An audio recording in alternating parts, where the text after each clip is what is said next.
But then when you have somebody there, like a coach or a friend, who can say like, "Hey, did you work out today?"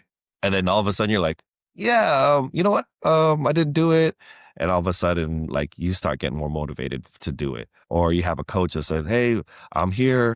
We can do this, what have you." And if they're not there sometimes, it's so easy to slack off. I know that's why I usually check in with, you, right? Yeah. Like when we're doing Yeah. like business stuff, whatever, we check in every now and then and be able to say like, yeah, yeah, man, I'm doing this, I'm doing that. I'm over here and, like I didn't get this done. And, you'll give me some words of encouragement or maybe like check me in certain ways. And I'm like, yeah, you're right. I should get back on that stuff.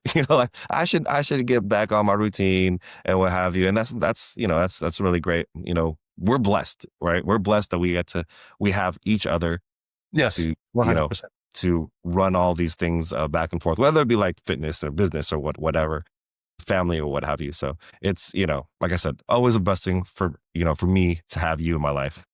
But no, same here too. I mean, I would say the same, right? I mean, you asked that question, and I love what you just said too. Like, hey, you get inspired. People, your clients, you're responsible to, and you got to maintain. You also want to show up for them. Same thing, right? Whether it's family, life, clients, health, love, whatever the case is. Like I love what you said. Checking in with people. Some people don't have support. Right. Right. Could be even within their own house, right? Right. So there's opposites of where people are not going in and necessarily as active as they may want to be for whatever the reasons are. But to, like you said, sometimes the support is on you. Just have to do reminders, and I would say, funny thing I've always do, I put reminders on my phone. Hmm. I still to this day have it pop up. I don't know if you ever see it when we're together. It says, do not eat bad food 3 times, Nice. morning, lunch, dinner.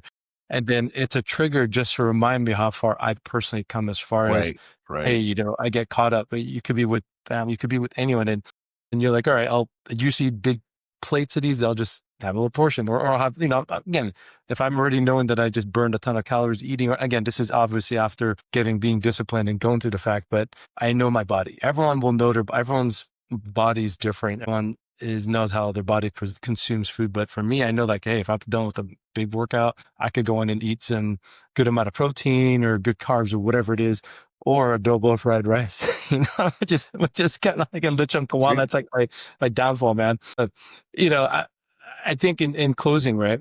I think I always tell people, and I think you'll agree to this and chime in too. It's like, you don't need a new year to make a change. You just need a No. new day today. Discipline is loving yourself, guys, right? Enough to do what's hard today for a better tomorrow, and stop hurting yourself with later. I did it. I kept saying later, I kept saying, oh, tomorrow. Start healing yourself now. Stop making excuses, right? And movement is medicine, and it's free. Right. Get out there Right. and claim your vitality, people. And the only bad workout's the one that didn't happen. That was the one I'd always tell myself, if you don't go in, man, it's a bad workout because you never got into the gym. I like what you said. I just walked through the door, right? Business wise, you're the CEO of your own life, right? Fire Hmm. your excuses, hire your results.